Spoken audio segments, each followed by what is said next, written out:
India మరియు south Africa జట్ల మధ్య జరుగుతున్న 3 మ్యాచ్ ఓడిఐ సిరీస్ని డిసైడ్ చేసి థర్డ్ వన్డే ఈరోజు విశాఖపట్నం వేదికగా జరగబోతుంది. సౌత్ ఆఫ్రికా జరిగిన టెస్ట్ సిరీస్లో ఇండియా ఓటమి పాలైన తర్వాత ఓడిఐలు ఎలాంటి విజయం సాధించిన పట్టుదలతో బరిలో దిగింది. ఫస్ట్ ఓడిఐలు విజయం సాధించినప్పటికీ సౌత్ ఆఫ్రికా సెకండ్ ఓడిఐలు కంబ్యాక్ అయి 358 భారీ టార్గెట్ని చేసి సిరీస్ని 1-1 లెవెల్ చేసింది. గత 40 సంవత్సరాలుగా భారత పర్యటనకు వచ్చిన ఏ విదేశీ జట్టు కూడా ఇండియాపై టెస్ట్ సిరీస్, ఓడిఐ సిరీస్ గెలిచే దాఖలాలు లేవు. లాస్ట్ టైం 1986-87లో పాకిస్తాన్కి అలా గెలిచింది. మళ్ళీ సౌత్ ఆఫ్రికాకి ఈరోజు ఈ ఛాన్స్ మళ్ళీ వచ్చే అవకాశం కనిపిస్తుంది. సౌత్ ఆఫ్రికా ఇప్పటికే టెస్ట్ సిరీస్లో విజయం సాధించింది. ఇండియాపై ఓడిఐ సిరీస్లో కూడా విజయం సాధిస్తే సౌత్ ఆఫ్రికా 40 సంవత్సరాలకు ఇండియా కాపాడుకుంటే ఆ రికార్డుని మళ్ళీ తిరగరాసే అవకాశాలు కనిపిస్తున్నాయి. విశాఖలో జరగబోయే 3వ వన్డేలో కూడా టాస్ చాలా కీలకం కానుంది. ఇండియా 2023 వరల్డ్ కప్ ఫైనల్లో టాస్ ఓడిపోయినప్పటి నుండి మొన్న జరిగిన సౌత్ ఆఫ్రికా సెకండ్ వన్డే వరకు కంటిన్యూస్ 20 మ్యాచ్లు టాస్ ఓడిపోతూ వస్తూనే ఉంది.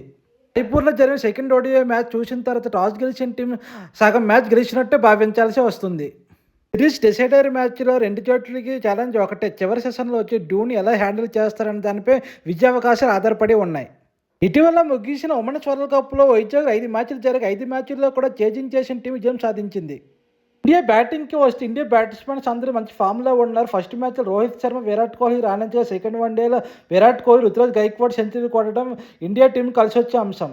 ఫస్ట్ 2 మ్యాచ్ల్లో ఫెయిల్ అయిన యశస్వి జైస్వాల్ ఈరోజు జరగబోయే థర్డ్ మ్యాచ్లో రోహిత్ శర్మతో కలిపి మంచి పార్ట్నర్షిప్ నెలకొల్పాలని ఇండియా ఫ్యాన్స్ కోరుకుంటున్నారు. యశస్వి జైస్వాల్ కూడా ఈరోజు రాణిస్తే ఇండియా బ్యాట్స్మెన్ని ఆపడం సౌత్ ఆఫ్రికా బౌలర్లు కష్టమని అనిపిస్తుంది. కేఎల్ రాహుల్ రాష్ట్రంలో చాలా బాగా రాణిస్తున్నాడు. సో కేఎల్ రాహుల్ ఫస్ట్ మ్యాచ్లో సెకండ్ మ్యాచ్లో 50+ స్కోర్తో ఇండియాకి 350+ స్కోర్ని అందించాడు. ఇండియా బౌలింగ్ విషయానికి వస్తే ఫస్ట్ మ్యాచ్లోనే సెకండ్ మ్యాచ్లోనే బౌలర్లు పూర్తిగా విఫలమయ్యారు. మంచి కారణం వల్ల పిచ్ నుండి బౌలింగ్ వాళ్ళకి ఎటువంటి సహకారం లభించట్లేదు. బౌలర్లు అందరూ దారుణంగా పరుగులు ఇస్తూ వస్తున్నారు. సౌత్ ఆఫ్రికా విషయానికి వస్తే సౌత్ ఆఫ్రికా బ్యాట్స్మెన్స్ చాలా బాగా రాణిస్తున్నారు. ఓపెనర్ టింకర్ డికాక్ తప్ప అందరూ ఫామ్లో ఉన్న సౌత్ ఆఫ్రికా కలిసి వచ్చే అంశం. ఇండియాలో జరగబోయే 3వ వన్డేలో కూడా ఫస్ట్ 2 మ్యాచ్లకు భారీ స్కోర్ చూసే అవకాశాలు కల్పిస్తున్నాయి. ఇండియా ఫస్ట్ బ్యాటింగ్ చేస్తే 380 రన్స్ చేస్తే కానీ విజయావకాశాలు ఉండే అవకాశాలు కల్పించట్లేదు. ఇండియా ప్లేయింగ్ లెవెల్ని చూస్తే ఫస్ట్ 2 మ్యాచ్లు ఏ టీంని అయితే ఆడింది ఇండియా 3వ మ్యాచ్లో కూడా అదే టీంని కంటిన్యూ చేసే అవకాశాలు కనిపిస్తున్నాయి. గత మ్యాచ్లో నెంబర్ 4గా గైక్వాడ్ చాలా బాగా రాణించడంతో అతనిపై నమ్మకం ఇంకా పెరిగింది. ప్రసిద్ధ్ కృష్ణ కొంచెం పరుగులు ఇచ్చిన భారత్ జట్టులో మరో ప్రత్యేక పేసర్ లేకపోవడంతో అతన్ని టీంలో కంటిన్యూ చేసే అవకాశాలు కనిపిస్తున్నాయి. లాస్ట్ 2 మ్యాచ్ల్లో బ్యాటింగ్లో బౌలింగ్లోనూ వాషింగ్టన్ సుందర్ పెద్దగా రాణించకపోవడంతో అతని స్థానంలో నితీష్ కుమార్ రెడ్డి టీంలో చోటు కల్పిస్తే బాగుంటుందని ఫ్యాన్స్ కోరుకుంటున్నారు. సౌత్ ఆఫ్రికా టీం విషయానికి వస్తే సెకండ్ మ్యాచ్లో ఇంజరీకి గురైన టోనీ టీ జార్జ్ బర్గర్ స్థానంలో థర్డ్ ఓడిఐ మ్యాచ్లో వేరే వారిని టీంలో తీసుకునే అవకాశాలు కనిపిస్తున్నాయి.